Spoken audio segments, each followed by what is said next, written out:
সবচাইতে ভয়ঙ্কর অভিজ্ঞতা, কোন প্রাণীর জন্য সর্বোচ্চ এবং সবচাইতে ভয়ঙ্কর অভিজ্ঞতা হচ্ছে মৃত্যু। এবং এত ভয়ঙ্কর অভিজ্ঞতা, এই অভিজ্ঞতাটা কারো কাছে শেয়ার করে যাওয়া যায় না। মরার সময় কেউ বলে যেতে পারছিল আমার মরতে এমন লাগছে, কইতে পারছে? কেমন লাগছে বলতে পারে? বলা যায় না। তার আগেই চলে যেতে হয় শৈশব, কৈশোর, যৌবন, বার্ধক্য, প্রৌঢ়ত্ব, হ্যাঁ, বয়সের ছাপ, কালো চুল দাড়ি সাদা হয়ে যাওয়া, দাড়ি চুলের শুভ্রতা, দুর্বলতা। This is the circle of life. ছোট্ট ছিলাম, বড় হলাম, সিঙ্গেল ছিলাম, ডাবল হলাম, তারপরে বাবা হলাম, তারপরে শ্বশুর হলাম, তারপরে নানা হলাম, তারপরে চলে যেতে হবে। This is the circle of life.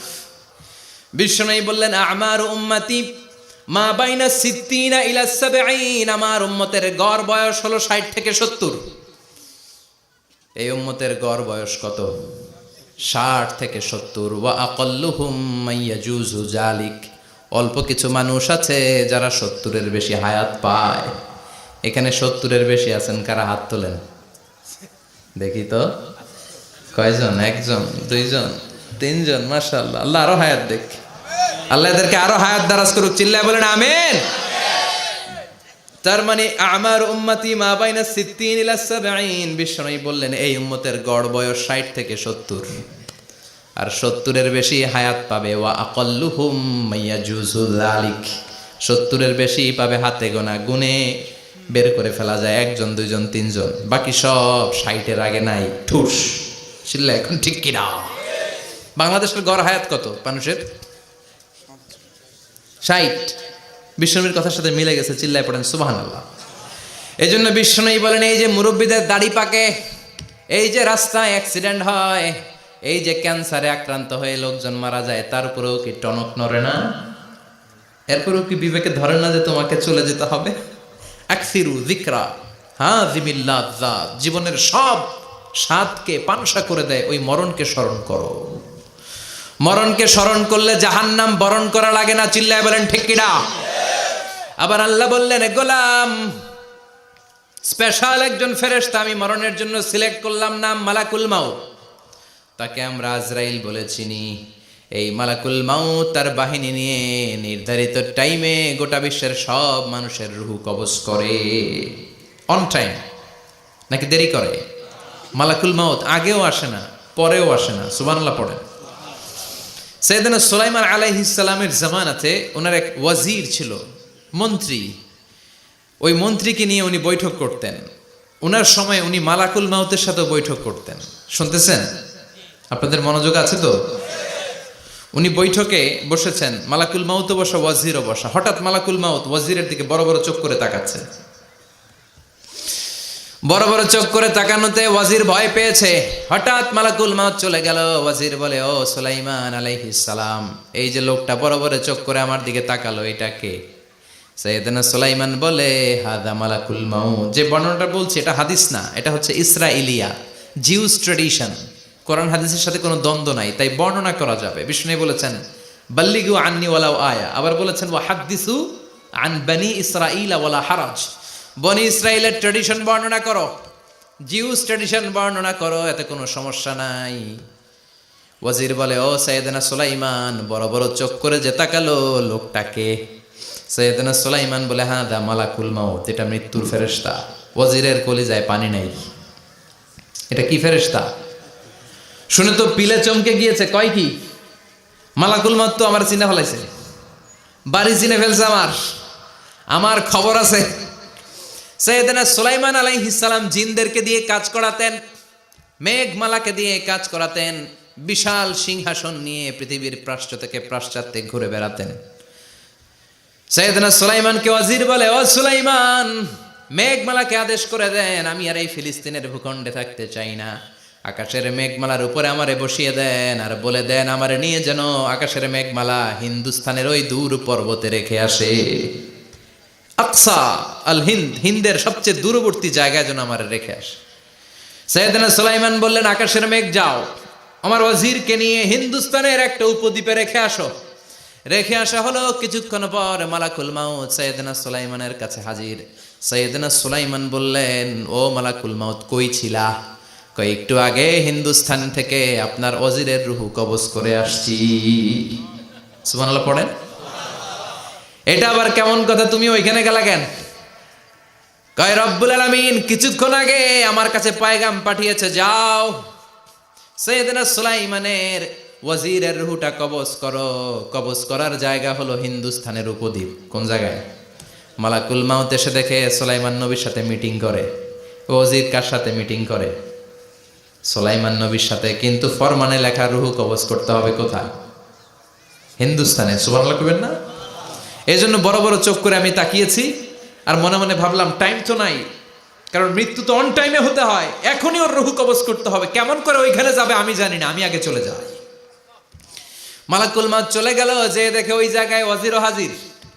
সাথে সাথে রুহু কবজ করে আল্লাহর কাছে চলে গিয়েছে। পড়েন সুবহানাল্লাহ। এজন্য আল্লাহ বললেন, মালাকুল মাউত আমি নির্ধারণ করে দিয়েছি, পৃথিবীর প্রতিটি মানুষ মালাকুল মাউতকে দেখবে, চাক্ষুষ দেখবে, ভালো হলেও দেখবে, খারাপ হলেও দেখবে। কার কথা? ভালো মানুষ যদি হয়, আল্লাহওয়ালা যদি হয়, ইসলাম প্রিয় যদি হয়, ডানপন্থী যদি হয়, মৃত্যুর সময় মালাকুল মাউত আলা সূরাতি শাবিন আলা আহসানি সূরা, একজন যুবকের আকৃতিতে চমৎকার ধবধবে সাদা একটা জুব্বা পরে, জান্নাত থেকে জান্নাতি কাফন নিয়ে, হানুত মিন হানুতিল জান্নাহ, জান্নাতের সুগন্ধি নিয়ে মুমূর্ষু রোগীর মাথার সামনে এসে বসে যায় আর দেহটার ইঙ্গিত করে বলে, ইয়া আইয়াতুহান নাফসুত তাইয়্যিবা, ও পবিত্র আত্মা। আরেক বর্ণনায় এসেছে, ইয়া আইয়াতুহান নাফসুল মুতমাইন্নাহ, ও প্রশান্ত আত্মা, উখরুজি ইলা মাগফিরাতিম মিনাল্লাহ, আল্লাহর ক্ষমার দিকে বের হয়ে আসো। উখরুজি ইলা মাগফিরাতিম মিনাল্লাহি ওয়া রিদওয়ান, আল্লাহর ক্ষমার সন্তুষ্টির দিকে রুহুটা বের হয়ে আসো। স্মুথলি বলার সাথে সাথে মুমিনের দেহ থেকে রুহুটা বের হয়ে আজরাইলের হাতে চলে যায়। স্মুথলি বলার সাথে সাথে স্বাচ্ছন্দ্যে আনন্দে মুমিনের দেহ থেকে রুহুটা সা করে বের হয়ে মালাকুল মাউতের হাতে এসে পড়ে। পড়েন সুবহানাল্লাহ। আল্লাহ এমন মৃত্যু তুমি আমাদের নসিবে রেখে দিও, চিৎকার করে পড়েন আমিন। আর যারা ইসলাম মানে নাই, আর যারা কোরআন মানে নাই, আর যারা দিন কায়েমের আন্দোলন করে নাই, দিনকে ভালোবাসে নাই, বাম আর রামপন্থী ছিল, নাস্তিক ছিল, ইসলাম বিরোধী ছিল, তাদের কাছেও মালাকুল মাউত আসে কি আসে না? চিল্লায় বলেন আসে কি আসে না? তাদের কাছেও আসে, কিন্তু আলা সূরাতি আকবাহি রাজুল, একজনের চেহারা যত ভয়ঙ্কর হতে পারে, যত নিকৃষ্ট হতে পারে, এরকম ভয়ঙ্করতম নিকৃষ্ট দুর্গন্ধওয়ালা একটা চেহারা নিয়ে আসে। রিজলাহু ফিল আরদ, পা থাকে জমিনে, রাসুহু ফিস সামা, হাদিসের বর্ণনা, পা দুইটা জমিনে, মাথা আকাশে। এসে ধমক দিয়ে জালিমের মাথার সামনে এসে বলে, ইয়া আইয়াতুহান নাফসুল খাবিসা, হে পাপাত্তা, হে অপবিত্র আত্মা, উখরুজি ইলা সাখাতিল্লাহি ওয়া গাদাবিহি, আল্লাহর রাগের দিকে, আল্লাহর অসন্তুষ্টির দিকে বের হয়ে আয়। মালাকুল মাউতের এই অর্ডার পাওয়ার সাথে সাথে রুহুটা কিন্তু বের হয় না। মুমিনের রুহুকে ডাক দিলে যেমনি স্মুথলি বেরোয়, কাফিরের রুহু এভাবে বেরোয় নাকি? কথা বলেন। রুহুটা ডানে যায়, ফাতাতাফাররাক, একবার রুহুটা ডানে যায়, আবার রুহুটা বায়ে যায়, আবার সামনে যায়, পায়ে যায়, হাতের মধ্যে ঢুকে ডানে বায়ে যায়। মালাকুল মাউত আবার ধমক দিয়ে বলে, ইয়া আইয়াতুহান নাফসুল খাবিসা, পাপাত্তা বের হয়ে আয়। রুহুটা আবার ডানে যায়, বায়ে যায়, সামনে যায়, পেছনে যায়। এবার ঘপাস করে মালাকুল মাউত রুহুকে ধরে টান মারে। সারা দেহটা থেকে প্রাণ রস সিক্ত করতে করতে দেহ থেকে রুহুটাকে টেনে হিচড়ে বের করে আনে। আর মুমূর্ষু রোগীটা চিৎকার মারতে থাকে। পড়েন না আউযু বিল্লাহ। একটা জীবন্ত ছাগলের চামড়াগুলো জবাই না দিয়ে কেউ যদি টেনে টেনে বের করে, ছাগল জবাই হয় নাই কিন্তু চামড়া এক পাশ থেকে টেনে টেনে টেনে হিচড়ে আপনি গা থেকে বের করলে যত কষ্ট হয়, এর চেয়েও বেশি কষ্ট দিয়ে মালাকুল মাউত বামপন্থী আর কাফেরদের রুহুটা দেহ থেকে বের করে আনে। পড়েন না আউযু বিল্লাহ।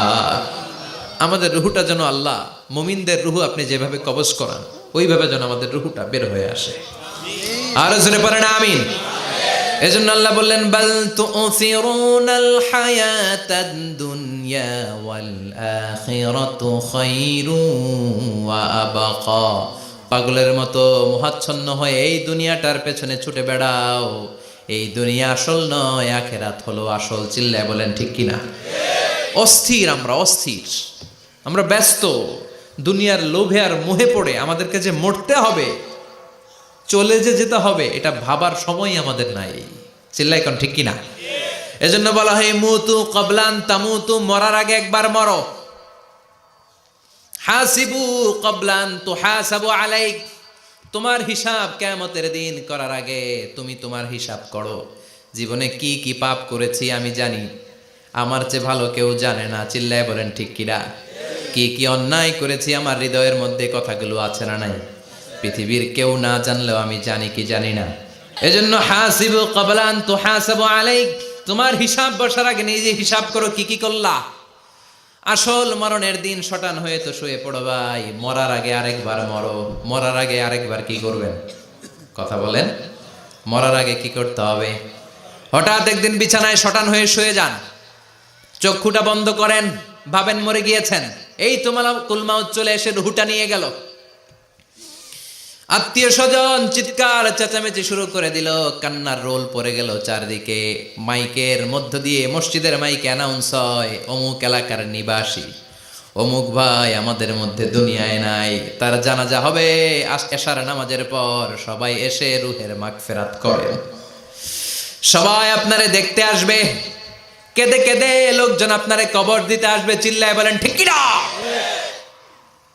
কেঁদে কেঁদে সবাই আসবে, দেখার জন্য আসবে। ছেলেগুলো কাঁদবে, স্ত্রী কাঁদবে, বাবা মা কাঁদবে, বন্ধু বান্ধব কাঁদবে, আর ঘরের মধ্যে রাখা হবে না। এবার আপনাকে গোসল দেওয়ার পালা। চক্ষু বন্ধ করে চিন্তার দরকার আছে না নাই? একটু চোখটা বন্ধ করে ভাবেন, আপনাকে গোসল দেয়া হবে, জামাগুলো খোলা হবে।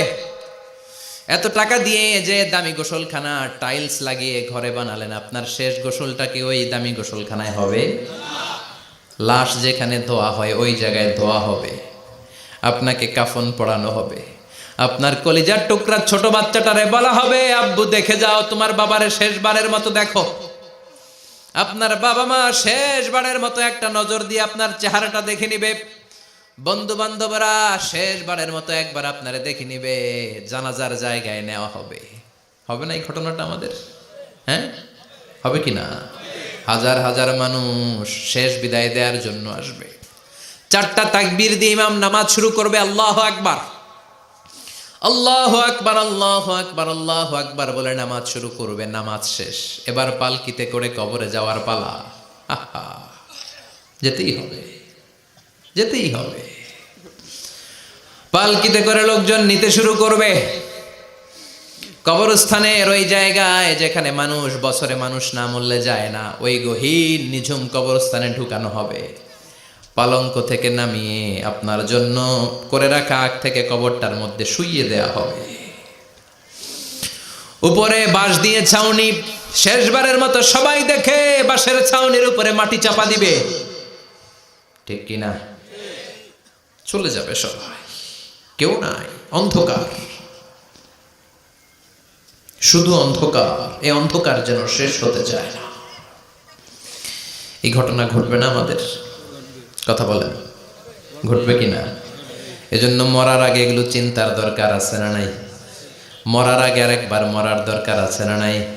এজন্য রব্বুল আলামিন বলেন, বাল তুসিরুনাল হায়াতাদ দুনিয়া ওয়াল আখিরাতু খায়রুন ওয়া আবকা। এই দুনিয়ার জীবনটাকে তোমরা আসল জীবন মনে করো, এটা আসল জীবন নয়। আসল জীবন হলো কবরের জীবন। চিল্লায় বলেন ঠিক কিনা? এজন্য লাইফটা হলো one time, one chance. Second কোনো চান্স আপনাকে দেয়া হবে নাকি? কাফেররা বলবে, ইয়া রাব্বি আরেকটা সুযোগ দেন। লাউ আন্না লানা কাররা ইয়ানি মাররা, আল্লাহর একটা সুযোগ যদি পেতাম দুনিয়াতে ভালো করে আসতাম। আল্লাহ বলবেন, ইন্নাহা কালিমাতুন কাইলুহা, এটা শুধু তাদের মুখের কথা, তাদেরকে আবার সুযোগ দিলেও তারা কিচ্ছু করবে না। চিল্লা এখন ঠিক কিনা? এজন্য একটা চান্স আমরা পেয়েছি, এই দুনিয়ার ওয়ান চান্সে আমরা ভয় পাবো একজনকে। চিল্লায় বলেন তিনি কে? এজন্য যেতে আমাদেরকে হবে। এই মরণ থেকে পালানোর কোনো সুযোগ কেউ পালাতে পারে নাই। এই মরণ হলো আখিরাতের প্রবেশদ্বার। মরণ নামক পালকিতে চড়ে আমরা কবরের ভেতরে ঢুকি। মরণ হলো প্রথম পর্ব, কবর হলো দ্বিতীয় পর্ব। যেরকম ঠিক কিনা? এজন্য বিশ্বনবী বললেন, আল কবর রাউদাতুম মিন রিয়াদিল জান্নাহ আও হুফরাতুম মিন হুফারিন নার। কবর হলো কারো জন্য জান্নাতের বাগান, কারো জন্য জাহান্নামের গর্ত। আমরা বলি, আল্লাহ আমাদের কবরটারে জান্নাতের বাগান বানাও। আরো জোরে পড়েন আমিন। আবার বিশ্বনবী বললেন, ইন্নাল কবরা আউয়াল মানজিল মিন মানাজিলিল আখিরাহ। কবর হলো আখিরাতের মানজিলগুলোর প্রথম মানজিল। আখিরাতে একটার পরে একটা অনেকগুলো স্টেশন আপনাকে পার হতে হবে। প্রথম স্টেশনটার নাম হলো কবর। প্রথম স্টেশনের নাম কি? এই কবর নামক স্টেশনে যদি আপনি মাফ পেয়ে যান, সামনের সব স্টেশনগুলোতে মাফের ব্যবস্থা করবে কে? আল্লাহ। আর কবর নামক স্টেশনে যদি ধরা খেয়ে যান, আপনার মায়ের আছে না নাই? লাশটাকে যখন রাখা হয়, লাশটা চিনে কে আমারে রাখলো, কে আমাকে ধৌত করলো, কে আমারে কাফন পড়ালো। এজন্য বিশ্বনবী বলেছেন, মুমূর্ষের সামনে বসে বসে পড়ো, লা ইলাহা ইল্লাল্লাহু মুহাম্মাদুর রাসূলুল্লাহ। লাকিনু মাউতাকুম লা ইলাহা ইল্লাল্লাহ। মুমূর্ষের সামনে দাঁড়িয়ে দাঁড়িয়ে পড়ো, লা ইলাহা ইল্লাল্লাহ। এই লা ইলাহা হচ্ছে জীবিতদের জন্য কালিমা, আর আমরা মরার পরে এই জিকির করি। ঠিক কি না? আমাদের দেশের অনেক জায়গায় লাশ নিয়ে কবরে যাওয়ার সময় লা ইলাহা পড়ে না। না, এটা আগের জিকির, মরার আগের জিকির। মরার আগে আপনাকে অ্যানাউন্সমেন্ট দিতে হবে, আল্লাহ ছাড়া কোনো ইলাহ নাই, বিশ্বনবী হচ্ছেন শেষ নবী এবং রসুল। চিল্লায় বলেন ঠিক কি না? লাশটাকে যখন রেখে দেয়া হয়, বিশ্বনবী যত মানুষকে কবরে রেখেছেন তারপরে দাঁড়িয়েছেন আর বলেছেন, ইস্তাগফিরু লিআখিকুম, তোমার ভাইদের জন্য তোমরা দোয়া করো। ফাইন্নাহুল আনা ইউসআল, এখনই তাকে কবরে সওয়াল করা হবে। কবরে প্রশ্ন আসছে না নাই? কথা বলেন। বিশ্বনবী খাদিজাতুল কুবরা, ওনার প্রথম স্ত্রী খাদিজাতুল কুবরা তাহেরাকে কবরের মধ্যে রেখে দিয়ে কাঁদতে শুরু করলেন। চোখের পানি ছেড়ে অনেক দোয়া করলেন। দোয়া শেষে সব সাহাবারা ঘরে ফিরে যায়, বিশ্বনবী যায় না। সাইয়েদনা আবু বকর বললেন, ও নবী চলেন ঘরে যাই। অনেক তো দোয়া করলেন। বিশ্বনবী বললেন, আবু বকর তুমি যাও, আমি যাব না। এইটা সাধারণ মহিলা না, এটা বিপদের দিনের সঙ্গিনী খাদিজা। মক্কায় যখন আমার কেউ ছিল না, খাদিজা আমারে ভুলে নাই। 3 বছর কাফিররা আমাকে জেলখানায় বন্দি রেখেছে, নাম শিয়াবে আবি তালেবের জেলখানা। আমার স্ত্রী ওই জেলখানার জীবনেও আমারে ছাড়ে নাই। আমার সাথে 3 বছর খাদিজাও জেল খেটেছে। এই একটাই মহিলা, যেই মহিলাকে আল্লাহ আরশের উপর থেকে সালাম দিয়েছে, মহিলাটার নাম খাদিজা। আল্লাহু আকবার। আমার সব সন্তান আল্লাহ খাদিজার পেট থেকে দিয়েছে। ফাতেমাতুজ জোহরা খাদিজার মেয়ে, জাইনাব খাদিজার মেয়ে, উম্মে কুলসুম খাদিজার মেয়ে, রুকাইয়া খাদিজার মেয়ে, আবুল কাসেম বিশ্বনবীর ছেলে খাদিজার ছেলে, আব্দুল্লাহ যাকে তাইয়্যিব এবং তাহের নামে আমরা চিনি, সেও খাদিজার ছেলে। সুবহানাল্লাহ। ও আবু বকর, আমার এই কলিজার টুকরা প্রিয়তমা খাদিজারে রেখে দিয়ে কেমনে বাসায় যায়? তুমি যাও, আমি দাঁড়িয়ে থাকবো। এখনই মুনকার নাকির এসে খাদিজারে প্রশ্ন করবে, আমি দেখবো খাদিজা উত্তর দিতে পারে কিনা। আর প্রশ্নের উত্তর যদি ভুল করে ফেলে, কবরের উপর থেকে আমি নিজে প্রশ্নের উত্তর দিয়ে দেব। সাইয়েদনা জিব্রাইল বললেন, নবী আপনার আর দাঁড়িয়ে থাকার দরকার নাই, আবু বকরের সাথে ঘরে চলে যান। আল্লাহ জানিয়ে দিয়েছে, খাদিজার কবরের প্রশ্নে যদি কোনো সমস্যা হয়, আরশের উপর থেকে খাদিজার প্রশ্নের জবাব আল্লাহ নিজে দিয়ে দিবে। এজন্য কবরের আযাব থেকে বিশ্বনবী পানাহ চেয়েছেন। বিশ্বনবী বলেছেন, আল্লাহুম্মা ইন্না নাউযু বিকা মিন আযাবিল কবর। ও আল্লাহ, কবরের আযাব থেকে তুমি আমাদেরকে বাঁচাও। পড়েন আমিন। কবরে মুমিনদেরকে 4টা প্রশ্ন করা হবে, কাফিরদেরকে 3টা প্রশ্ন। চিৎকার করে বলেন, মুমিনের প্রশ্ন কয়টা? আর জোরে বলেন। প্রথম প্রশ্ন, মার রব্বুক, তোর রবের নাম কি? আমরা কি বলবো? আল্লাহ আমারে রব, এই রবি আমার সব, দমে দমে তনু মনে তারি অনুভব।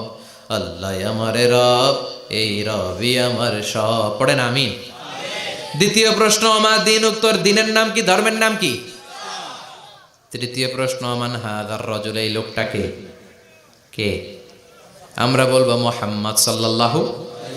3টা প্রশ্নের উত্তর যখন আপনি কবরে করে দিতে পারবেন, অতিরিক্ত একটা প্রশ্ন, ওয়ামা ইলমুক, এই যে 3টা প্রশ্নের উত্তর পাল্লা, কেমন করে উত্তর জানলা? কোত্থেকে শিখেছ?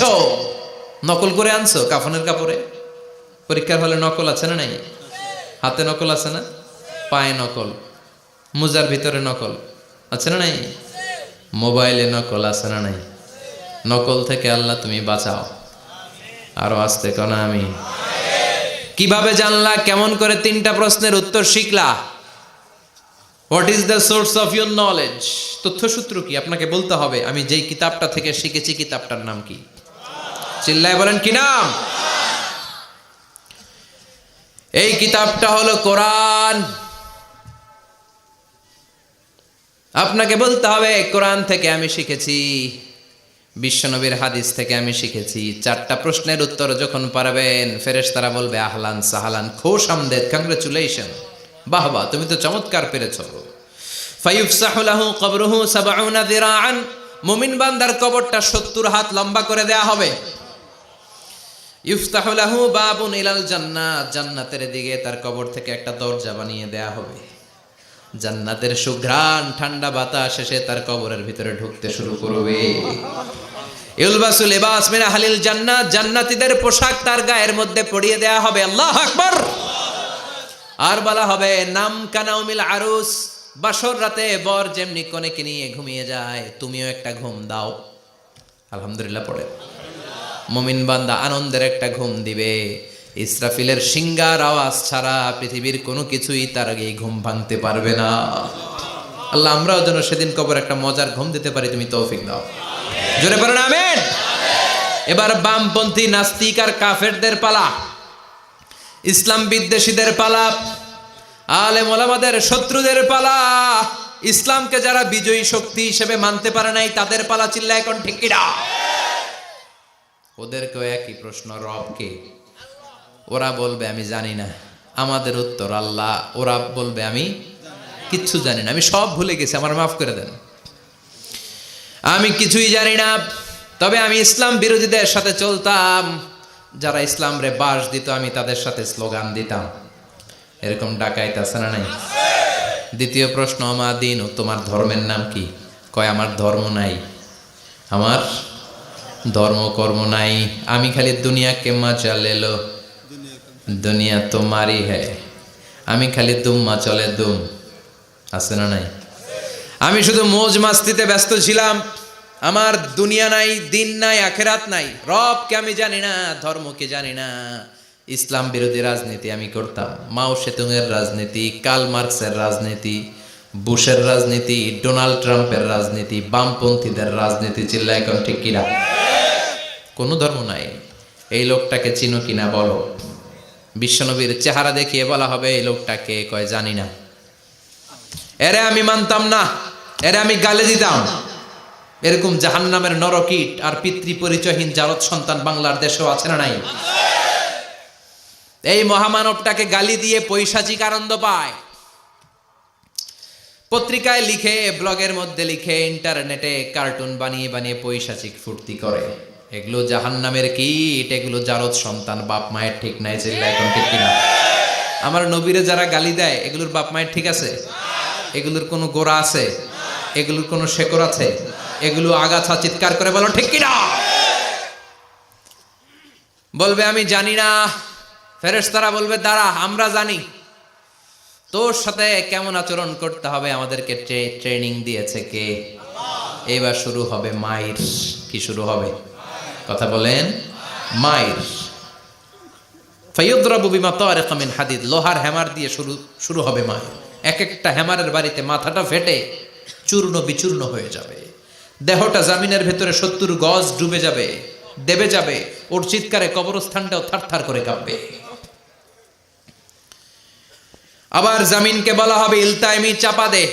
জামিনে ঢুকে যাওয়ার পরে জামিনের এ পাশ থেকে একটা চাপা, মাটি চাপা, বাম দিক থেকে মাটি চাপা, 2 চাপায় ডান দিকের পাজর বায়ে চলে যাবে, বাম দিকের পাজর ডানে চলে আসবে। ওর চিৎকারে কবরস্থানটা থার থার করে কাঁপবে। আল্লাহ এই ধরনের পরিস্থিতি থেকে তুমি আমাদেরকে বাঁচাও। আরো চিৎকার করে বলে না আমিন। এজন্য কবরের এই প্রস্তুতি নেওয়ার দরকার আছে না নাই? কোরআনের পক্ষে থাকার দরকার আছে না নাই? ইসলামের পক্ষে থাকার দরকার আছে না নাই? ইসলামী আন্দোলনের সাথে থাকার দরকার আছে না নাই? ইসলামের বিজয় চাওয়ার দরকার আছে না নাই? যে লোক ইসলামের বিজয় চায় না, যে লোক চায় না ইসলাম দিয়ে দেশ শাসিত হোক, যে লোক চায় না কোরআনটা সংসদ ভবনে নেতৃত্ব দেখ, তার অন্তরে ঈমান থাকতে পারে নাকি? এই জন্য মৃত্যু থেকে যতই পালিয়ে বেঁচে থাকতে পারবা নাকি? পারা যাবে? চিল্লায় বলেন। কোন নবীরা পারছে? আদম আলাইহিস সালাম মৃত্যু থেকে বেঁচে গেছে না? মরছে? কথা বলেন না। উনি পৃথিবীর একমাত্র মানুষ যিনি জানতেন যে উনি কতদিন বাঁচবেন। সুবহানাল্লাহ পড়েন। উনি জানতেন উনি কতদিন বাঁচবেন। কেন আল্লাহ জানালেন? এর কারণ মৃত্যু কি এটা উনি জানেই না, কেমনে মরে দেখেই নাই, কষ্ট কি জানে না।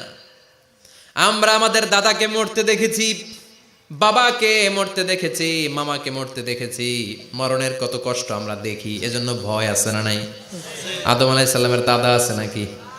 বাবা, মামা, খালু, শালা আছে? নাই। এজন্য মৃত্যু যে কেমন এটা উনি জানতেন না। এজন্য আল্লাহ জানিয়ে দিলেন, আদম পৃথিবীতে তুমি 1000 বছর বাঁচবা। আলফু সানা লাম্মা খালাকাল্লাহু আদম ওয়া কানা তুলুহু 60 যিরাআন।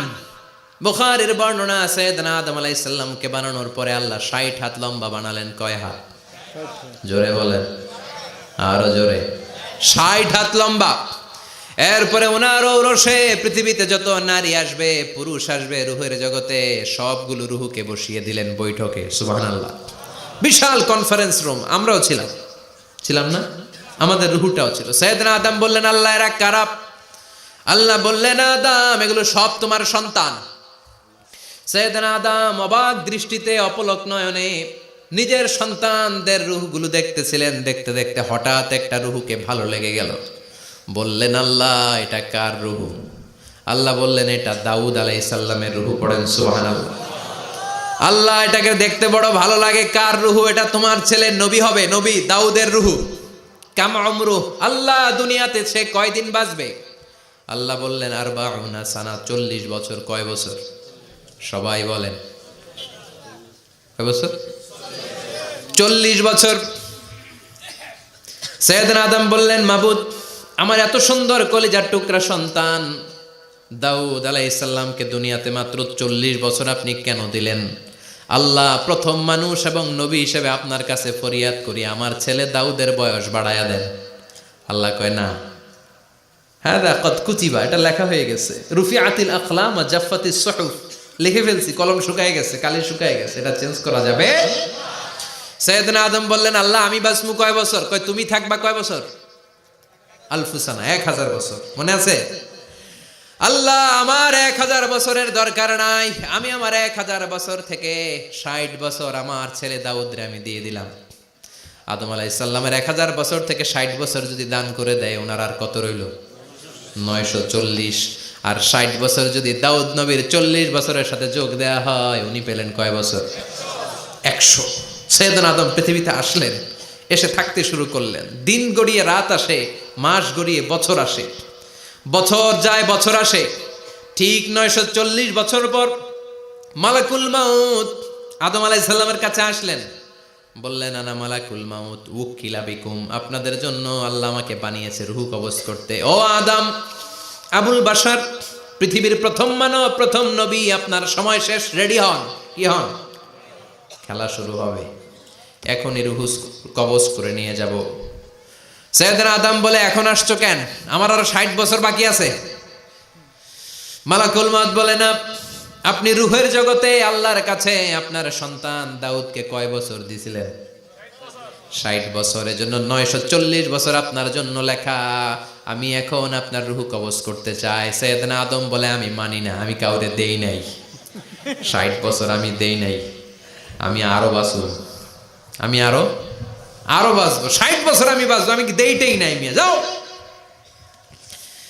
মালাকুল মাউত আল্লাহর যে বলে, আল্লাহ দেয় নাই বলে, আসলে ভুলে গেছে। আসলে আফাতুল ইলমি আন নিসিয়ান, মানুষ ভুলে যায়, মানুষ বড্ড ভুলে যায়। আমরা অনেক সময় খাইয়াও কই খাই নাই। অনেক কিছু আপনি দিছিলেন কিন্তু ভুলে যাই, গলার নিচ দিয়ে নামার পরে কই তুমি কিচ্ছু দাও নাই। আছে না নাই? নাসিয়া আদম ফানাসিয়া বানু, আদম আলাইহিস সালাম ভুলে গেছেন, তাই আমরাও ভুল করি, ঠিক কিনা? এজন্য আমাদের নেতারাও বলে এটা দেব ওটা দেব, নির্বাচনের পর সব ভুলে যায়। আছে না নাই? ওই যে আদম আলাইহিস সালাম ভুলছে, আমরাও ভুলে যাই। ওনাদের দোষ কি? ভুলে যায়, বেমালুম ভুলে যায়। আল্লাহ বললেন মালাকুল মাউত আর জোরাজুরি করো না। 940 নয়, ঠিক 1000 বছর পরে আদমের কাছে যাবা। আমি আমার আদমের ভাগ্যে এই জিনিসটাই রেখে দিয়েছিলাম রে মালাকুল মাউত। আমি আগ থেকে এটাই রেখেছি, আমি জানতাম সে ভুলে যাবে। চিল্লা এখন সুবহানাল্লাহ। তার মানে পৃথিবীর সবচাইতে লম্বা মানুষ, 60 হাত লম্বা, এত শক্তিশালী আদম আলাইহিস সালাম শ্রীলঙ্কাতে প্রথম নেমেছিলেন। এক লাফ দিলে আধা মাইল চলে যাইতেন। সুবহানাল্লাহ। কি লম্বা মানুষ! থাকতে পারছে? কথা নাই। ঘুমে ধরছে? শেষ করে দেই। হ্যাঁ, আরো কয়েক মিনিট চলবে? চলবে চলবে। তাকবীর দেন, লিল্লাহি তাকবীর। আদম আলাইহিস সালাম চলে গেলেন। ওনার পরের নবী ইদ্রিস আলাইহিস সালাম, উনি মরে নাই। ইদ্রিস আলাইহিস সালাম মরছে, কে বলছে? উনিও মরেছেন। তবে ওনার মৃত্যুর আজীব এক ঘটনা আছে, অনেক লম্বা কথা। এক ফেরেশতার সাথে ওনার বন্ধুত্ব হয়েছিল। বলেছিলেন আমি আকাশ দেখতে চাই, আল্লাহর কাছে অনুমতি চাই। আল্লাহ বলল ঠিক আছে, ইদ্রিসকে আকাশে ঘুরাও। প্রথম আকাশে ঘুরলেন, দ্বিতীয় আকাশে ঘুরলেন, তৃতীয় আকাশে ঘুরলেন, চতুর্থ আকাশে ঘুরলেন। ইন দ্য মিন টাইম চতুর্থ আসমানে মালাকুল মাউত পৃথিবীর দিকে নেমে আসছিল। ওই ফেরেশতা বলে মালাকুল মাউত আপনি কই যান? মালাকুল মাউত বলে একটু আগে আল্লাহ ফরমান জারি করেছে, চতুর্থ আসমানে আমার নবী ইদ্রিসের রূহ কবজ করো। সুবহানাল্লাহ। আমি বললাম আল্লাহ আপনার পাঠানো নবী সাইয়েদনা ইদ্রিস থাকে দুনিয়ায়, চতুর্থ আসমানে পামু কই? আল্লাহ কয় কথা নাই, দৌড় দে। আমি দৌড় দিলাম, এসে দেখি ইদ্রিস আলাইহিস সালাম এখানে রেডি। সুবহানাল্লাহ। ওয়া রাফা'নাহু মাকানান আলিয়্যা। ইদ্রিস আলাইহিস সালামের রূহ কবজ দুনিয়ায় হয় নাই, চতুর্থ আকাশের মধ্যে হয়েছে। একটু চিৎকার করে পড়বেন সুবহানাল্লাহ।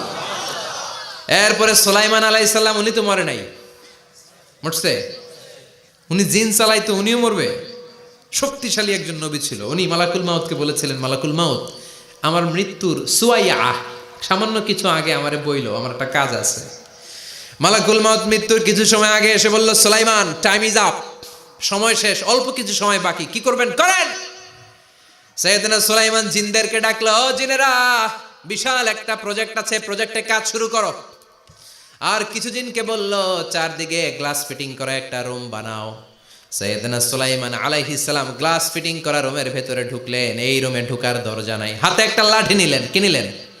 লাঠির মধ্যে ভর করে দাঁড়িয়ে রইলেন আর জিনদের দিকে তাকিয়ে রইলেন। জিনেরা এত বদমাশ ছিল, সাইয়েদনা সুলাইমান দাঁড়িয়ে না থাকলে কাজ করতো না। ছিল ফাঁকিবাজ। কি ছিল? দাঁড়ায় না থাকলে আজও লোকজন কাজ করতে চায় না, ঠিক কিনা? মালিক দাঁড়ায় থাকলে ঠিকই কাজ হয়ে যায়। সুলাইমান আলাইহিস সালাম লাঠির মধ্যে ভর দিয়ে দাঁড়িয়ে রইলেন আর বললেন কাজ করো। জিনেরাও কাজ শুরু করলো। ওদিকে মালাকুল মাউত এসে বলে, ও সুলাইমান সময় তো শেষ। সুলাইমান বলে সমস্যা নাই, রূহ কবজ করেন। উনি লাঠির মধ্যে ভর দিয়ে দাঁড়িয়ে রইলেন। গ্লাস ফিটিং করা রুমের ভিতরে কোরআন সাক্ষী। মালাকুল মাউত ওইভাবে লাঠিতে ভর দেওয়া অবস্থায়, দাঁড়ানো অবস্থায় সাইয়েদনা সুলাইমান আলাইহিস সালামের রূহ কবজ করে নিলেন। উনি এমন ভাবে দাঁড়িয়েছেন, রূহ চলে গেল, লাশ হয়ে দাঁড়িয়ে রইলেন। লাঠির মধ্যে দাঁড়িয়ে আছেন, জমিনের মধ্যে লুটিয়ে পড়ে নাই। সুবহানাল্লাহ। জিনগুলো দূর থেকে ভাবলো বস তো দাঁড়ায় আছে। কে দাঁড়ায় আছে?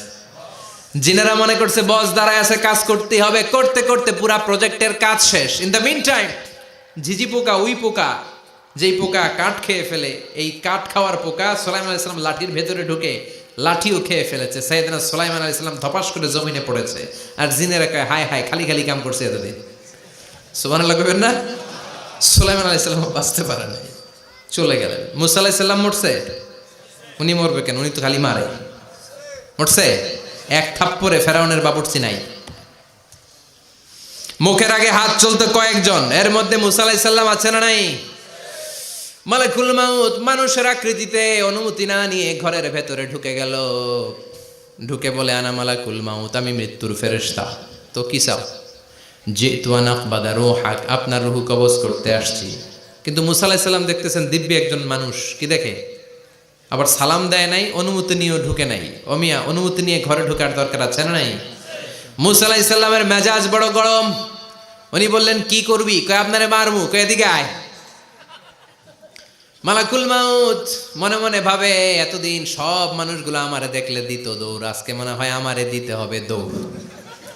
এক পা গায়ে দুই পা পেছায় সাহস করে সামনে গেলেন। আবার মুসা আলাইহিস সালাম দিলেন এরকম থাপ্পড়, ফাসাক্কাহু ফাফাকু আইনা। বুখারীর বর্ণনা, এক থাপ্পড়ে চোখ নাই। ঠিকই মালাকুল মাউত দৌড়, এক দৌড়ে আল্লাহর কাছে। আল্লাহ বললেন রাখো, এটা মুসা আলাইহিস সালাম, তার মেজাজ বড্ড গরম, আমাকে কথা বলতে হবে। আল্লাহ বললেন মুসা, বুখারীর বর্ণনা, গরুর পিঠের উপর হাত রেখে দাও। রাখা হলো। তোমার হাতের নিচে গরুর যত পশম, প্রত্যেক পশমের বিনিময়ে এক এক বছর করে হায়াত বাড়িয়ে দিলাম। মুসা আলাইহিস সালাম অনেক চালাক নবী, উনি বললেন আল্লাহ আমার হাতের নিচে যদি গরুর 2000 পশম থাকে, তার মানে 2000 বছর হায়াত বাড়িয়ে দিলেন, কিন্তু এক্সট্রা হায়াত যখন শেষ হয়ে যাবে এরপরে কি হবে? আগে ওইটা বলেন। আল্লাহ বললেন সুমাল মাউত, তারপরে তো মুসা মরতেই হবে, আসতেই হবে। সাইয়েদনা মুসা আলাইহিস সালাম বললেন ফাল আনা, তাহলে আর দেরির দরকার নাই, এখনই আমি আপনার কাছে চলে যেতে চাই। মালাকুল মাউত মুসা আলাইহিস সালামের রূহ নিয়ে উড়াল দিলেন। সুবহানাল্লাহ। বাঁচতে পারছে? বিশ্বনবী মরে নাই, উনি ইন্তেকাল করেছেন। চিল্লায় এখন ঠিক কিনা? ইন্তেকালের আগে বিশ্বনবী প্রচন্ড অসুস্থ হলেন। মা আয়েশারে ডেকে বললেন আয়েশা, মনে হয় আমি বাঁচব না। ওই যে খায়বার বিজয়ের দিন, খায়বার দুর্গ বিজয় করার পরে এক ইহুদি মহিলা আমার দাওয়াত দিয়েছিল। ওই দাওয়াত খেতে যাওয়ার পরে গোশতের মধ্যে বিষ মাখানো হয়েছিল রে আয়েশা। ওই বিষ মাখানো খাসির গোশত খেয়ে যে ব্যথা আমার পেটে উঠেছিল, আজ আবার সেই ব্যথা উঠেছে। বিশ্বনবী ওই বিষ খাওয়ানো গোশতের কারণে ইন্তেকাল করেছেন, তার মানে বিশ্বনবী শাহীদ। জামা আল্লাহু বাইনা নবুওয়া ওয়া শাহাদা, আল্লাহ বিশ্বনবীকে শুধু নবী বানায় নাই, শহীদ হিসেবে কবুল করেছে। সুবহানাল্লাহ কবেন না? প্রচন্ড অসুস্থ, উনি ছাড়া মসজিদে নববীতে কেউ ইমামতি করার সাহস পায় না। বিশ্বনবী বললেন আবু বকর তুমি যাও, আবু বকরও যায় না। বিশ্বনবী বললেন পানি আনো। বিশ্বনবী পানি দিয়ে ওযু করলেন। ওযু করে কয়েকজন সাহাবীকে ধরে উঠতে চাইলেন, আবার ধপাস করে বেহুশ হয়ে পড়ে যায়। বিশ্বনবী উঠতে পারে না। আবার বললেন ঠান্ডা পানি আনো। পানির ভেতরে বিশ্বনবী 2 হাত ঢুকিয়ে দিয়ে ঠান্ডা ভিজা হাত দিয়ে চেহারার মধ্যে মাসে করলেন আর বললেন ইন্নালিল মাউতিলা সাকারাত, হায়রে মৃত্যুর কি যন্ত্রণা, হায়রে মৃত্যুর যে কি কষ্ট। ও মিয়া, বিশ্বনবী যদি মৃত্যুর কষ্টে কাতরায়, আমাদের অবস্থা কি? আমাদের নসিবে কি আছে? আল্লাহ তুমি বাঁচাও, পড়ে না আমিন। বিশ্বনবী কাঁদছেন, সাহাবারা একের পর এক দেখতে আসে, কান্নার রোল পড়ে গেল চারদিকে। বিশ্বনবীর কলিজার টুকরা নয়নের পুটুলি সাইয়্যিদাতুনা ফাতিমা বিশ্বনবীর কান্না সহ্য করতে পারে না। বিশ্বনবীকে ধরে মা ফাতিমা, সাইয়্যিদাতুনা ফাতিমা বিলাপ করা শুরু করে দিলেন, চিৎকার দিয়ে কান্নাকাটি শুরু করে দিলেন আর বললেন ওয়া কুরবাবা, ওয়া কুরবাবা, হায় হায় আমার বাবার কি কষ্ট, আহা আমার বাবার কি কষ্ট হচ্ছে। বিশ্বনবী বললেন ফাতেমা তুমি কেঁদো না, আমার কষ্ট আজকের পরে আর থাকবে না, আজকে তোর বাবার সব কষ্ট বন্ধ হয়ে যাবে। কি যেন কানে কানে বললেন, ফাতেমা আরো কেঁদে দিল। আবার কানে কানে কি যেন বললেন, ফাতেমা হেসে দিল। বিশ্বনবীর ইন্তেকালের অনেক পর মা আয়েশার কাছে ফাতেমা বললেন, আমি যখন প্রথমে কেঁদেছিলাম আব্বা বলেছিল আমি আর বাঁচবো না রে ফাতেমা।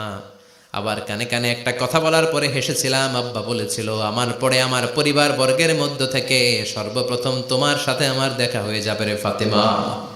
অল্প কয়েক মাসের ব্যবধানে সাইয়্যিদাতুনা ফাতেমা উনিও ইন্তেকাল করলেন। বিশ্বনবী শোয়া থেকে উঠতে পারে না। এক সাহাবীকে দেখলেন মেসওয়াক করছে। বিশ্বনবী মেসওয়াকের দিকে তাকিয়ে রইলেন। বিশ্বনবীর নিথর দেহটা পড়ে আছে। আয়েশারা যে বলবে আয়েশা মেসওয়াক দাও, বলতে পারে না। মা আয়েশা বুঝতে পেরে মেসওয়াক আনলেন, বিশ্বনবীকে মেসওয়াক করিয়ে দিলেন। এবার বিশ্বনবী বললেন ও আবু বকর শোনো, আল্লাহ আমাকে অপশন দিয়েছে। কি দিয়েছে? আল্লাহ বলেছে নবী আজীবন থাকতে চাইলে থাকেন, আর আসতে চাইলে চলে আসেন। আমি থাকতে না চেয়ে আল্লাহর কাছে চলে যাওয়ার ইচ্ছা করলাম। সাইয়েদনা আবু বকর কান্না জুড়ে দিলেন। বিশ্বনবী বললেন আসসালাত আসসালাত, ও আমার উম্মতেরা নামাজ তরক করো না। ইন্তেকালের আগে বললেন নামাজ ছেড়ে দিও না। আর বললেন ওয়ামা মালাকাত আইমানুকুম, তোমাদের অধীনস্থ কর্মচারীদের সাথে খারাপ আচরণ করো না। ঘাম শুকানোর আগে পয়সা দিয়ে দিও। আর হাত দুটো উঁচু করে বললেন আল্লাহুম্মা ইলার রাফিকিল আলা, ও আল্লাহ আমি আপনার কাছে যেতে চাই। এই কথাটা বলে বিশ্বনবীর হাত দুইটা ধপাস করে জমিনে পড়ে গেল, বিশ্বনবীও চলে গেলেন। থাকতে পেরেছে কেউ? চিল্লায় বলেন। এজন্য আমরা আল্লাহর কাছে ইমানই মৃত্যু চাই। কি মৃত্যু? আমরা উত্তম মৃত্যু চাই। চিল্লায় বলেন কি মৃত্যু? এজন্য মরণের আগে ইমান নিয়ে মরার দরকার আছে না নাই? বিশ্বনবী দোয়া করতেন আল্লাহুম্মা রযুকনা হুসনাল খাওয়াতিম, ও আল্লাহ আমাদের শেষটা যেন ভালো হয়। শেষ কথা বলি, এদিকে তাকান, মনোযোগ আছে? বলতেন আল্লাহুম্মা রযুকনা হুসনাল খাওয়াতিম, ও আল্লাহ আপনি আমাদেরকে ইমানের মৃত্যু দেন, আমাদের শেষটা ভালো করেন। কারণ সব ভালো তার শেষ ভালো। জানেন না এটা আপনারা? সব ভালো তার শেষ ভালো। আজীবন ইসলামের পক্ষে, আজীবন নামাজি মুত্তাকি, মরার আগে কাফের হয়ে মরে, এরকম আছে না নাই? মরার আগে শাহবাগের মঞ্চে উঠে ভাষণ দেয়, ভাইয়েরা আমার, আছে না নাই? আবার আজীবন কাফের, ইসলামের বিরোধী, এন্তেকালের আগে কালিমা পড়ে সব মাফ করায়, আছে না নাই? বিশ্বনবীর শ্বশুর আবু সুফিয়ান, নাম শুনছেন? বদরের যুদ্ধে বিশ্বনবীর বিরুদ্ধে, মক্কায় বিশ্বনবীর ঘুমাতে দেয় নাই, উহুদের যুদ্ধে বিশ্বনবীর সাথে ফাইট, খন্দকের যুদ্ধে বিশ্বনবীর সাথে মারামারি, আহজাবের যুদ্ধে কিলাকিলি, সারাটা জীবন বিশ্বনবীর সাথে মারামারি, মক্কা বিজয় কালিমা পড়ে মুসলমান হয়েছে। গোটা জীবনে যা অন্যায় করেছে সব মাফ করে দিয়েছে কে? এজন্য আমরা আল্লাহরে বলি, আল্লাহ কালিমাটা পড়তে পড়তে যেন আমরা মরতে পারি। চিৎকার করে পড়ে না আমিন। জিহাদের ময়দানে এক সাহাবা যুদ্ধ করতে লাগলেন। বুখারীর বর্ণনা, যুদ্ধ করতে করতে কাফেরদেরকে মারতে মারতে, হাদিসের ভাষ্য লা ফাযা ওয়ালা শাযা ইল্লা ইয়াদরিবুহা বিসাইফি, তার সামনে যত কাফের আসে সে কচুকাটা করে। অন্য সাহাবীরা খুশি হয়ে যায়, অন্য সাহাবীরা বলে আজকের সব সওয়াব এই সাহাবী পেয়ে যাবে। কিন্তু বিশ্বনবী হঠাৎ করে একটা কথা বললেন, ওই কথা শুনে সাহাবীরা অবাক। বিশ্বনবী বললেন হুয়া ফিন্নার, ও জাহান্নামে যাবে। কই যাবে? জিহাদের ময়দানে এক মুজাহিদ সাহাবী কাফিরদেরকে মেরে শেষ, কিন্তু বিশ্বনবী বললেন কই যাবে? কথা কয় না। এক সাহাবী কয় ঘটনা কি? এত বড় মুজাহিদ ফি সাবিলিল্লাহ কেন জাহান্নামে যাবে? আমি লুকিয়ে লুকিয়ে দেখি। লুকিয়ে লুকিয়ে ওই সাহাবী দেখে মুজাহিদ সাহাবী যুদ্ধ করতে করতে কাফিরদের বিশাল একটা ঘাটির ভেতরে ঢুকে গেল। মারতে মারতে মারতে মারতে হঠাৎ এক কাফেরের আঘাতে এই মুজাহিদ সাহাবীর ডান হাতটা কাটা পড়ে গেল। এবার ডান হাত দিয়ে ফিনকি দিয়ে রক্ত বের হতে শুরু করলো। মুজাহিদ সাহাবী আর যন্ত্রণা সহ্য করতে পারে না। যন্ত্রণা সহ্য করতে না পেরে কাতরাতে কাতরাতে নিজের হাতের ছুরিটাকে জমিনের মধ্যে গেড়ে দিয়ে ছুরির উপর ঝাঁপিয়ে পড়ল। পেটের এই দিক দিয়ে ঢুকে ওপাশ দিয়ে বের হয়ে গেল, এফার হোফার হয়ে গেল, মানে আত্মহত্যা করলো। ঠিক কি না? জাহান্নামী না? কথা কম। লুকিয়ে লুকিয়ে যে সাহাবা দেখেছে চিৎকার দিয়ে বিশ্বনবীর কাছে যেয়ে বলে আশহাদু আন্নাকা রাসূলুল্লাহ, ও নবী আপনি যে আসল নবী, কোনো সন্দেহ নাই, আমি লুকিয়ে লুকিয়ে দেখেছি। ওই মুজাহিদ সাহাবা বেঁচে নাই, সে কাফেরের আঘাতে শহীদ হয় নাই, নিজের পেটে নিজে ছুরি ঢুকিয়ে আত্মহত্যা করেছে। আজীবন বিশ্বনবীর সাথী, মরার আগে জাহান্নামী। আমরা কেউ জানি না আমাদের শেষটা কেমন হবে। এজন্য আমাদের শেষটা ভালো হোক, ভেরি সেন্সিটিভ ইস্যু। আমাদের শেষটা ইমানের হোক। এখন যেমনি মাথা ঠিক আছে, বুদ্ধিমত্তার সাথে শাহাদাত বাক্যের উপর যেন আমরা মরতে পারি। আমরা পড়ি আমিন। চিল্লায় পড়ে না আমিন। কি করে বুঝবেন মৃত্যুটা ভালো হলো? এক নাম্বার আলামত আন-নুতকু বিশ-শাহাদা, মরার আগে আওয়াজ করে জিকির করে কেউ যদি পড়তে পারে লা ইলাহা ইল্লাল্লাহু মুহাম্মাদুর রাসূলুল্লাহ সাল্লাল্লাহু, এটা হচ্ছে আলামাতু হুসনিল খাতিমা। আপনার মৃত্যুটা যে ভালো মৃত্যু হয়েছে এটার আলামত। কি মৃত্যু? সবাই বলেন ভালো মৃত্যু আমরা চাই কি চাই না?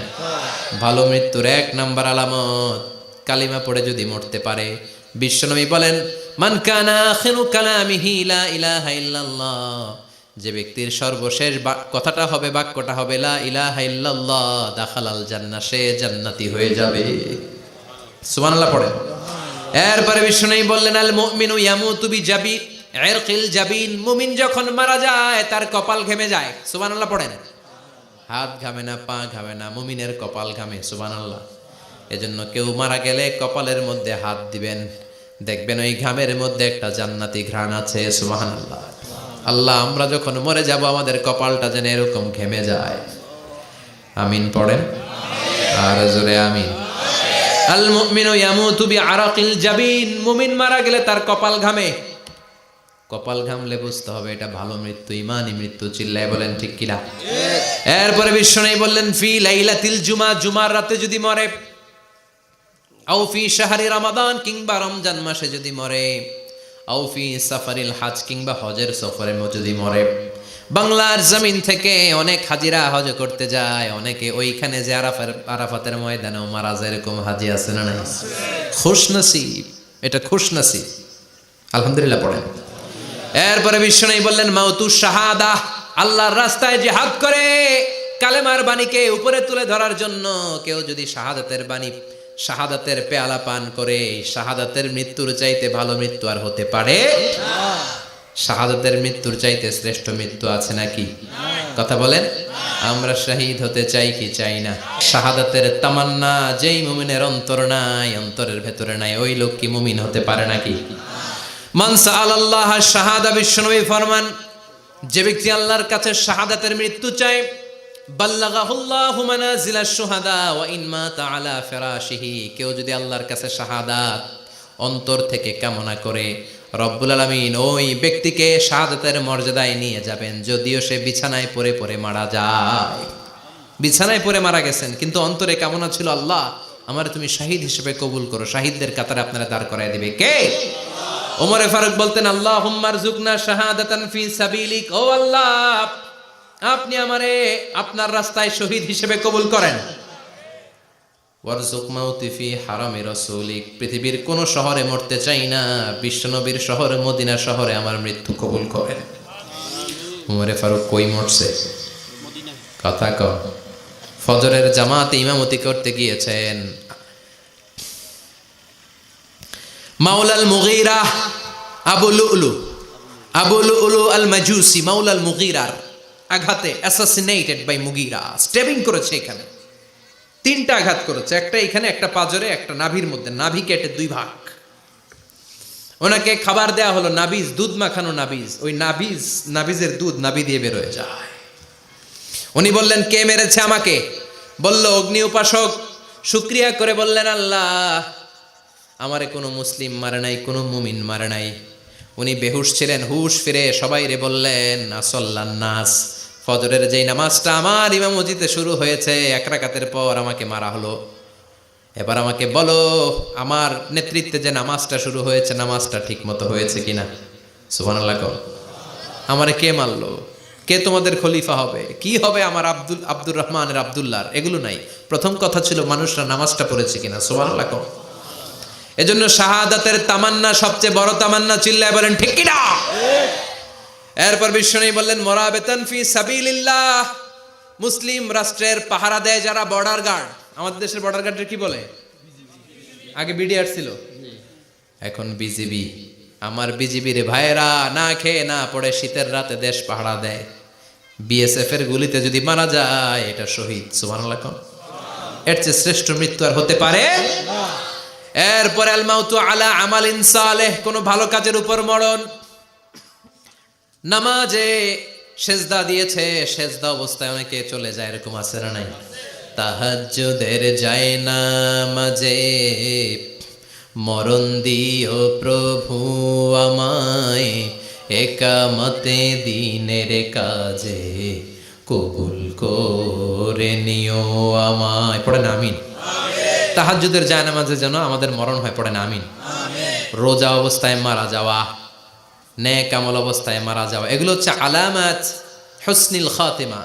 আপনার শেষটা, বিদায়টা, মৃত্যুটা যে ভালো হয়েছে তার আলামত। আল্লাহ এই যে কথাগুলো বললাম, শ্রেষ্ঠ শ্রেষ্ঠ মৃত্যু, আমাদের মৃত্যুগুলো ওই রকম করে দিও। চিৎকার করে পড়েন আমিন, আওয়াজ করে পড়েন আমিন। এবার আলামাত সুইল খাতিমা, কিছু মৃত্যুর আলামত আছে, এটাই প্রমাণ করে এটা ভালো মৃত্যু নয়, এরকম আলামত আছে না নাই? 1 নম্বরে হলো আল ইন্তেহার, আত্মহত্যার মৃত্যু। সমাজে আছে না নাই? উখিয়াতে তো নাই না?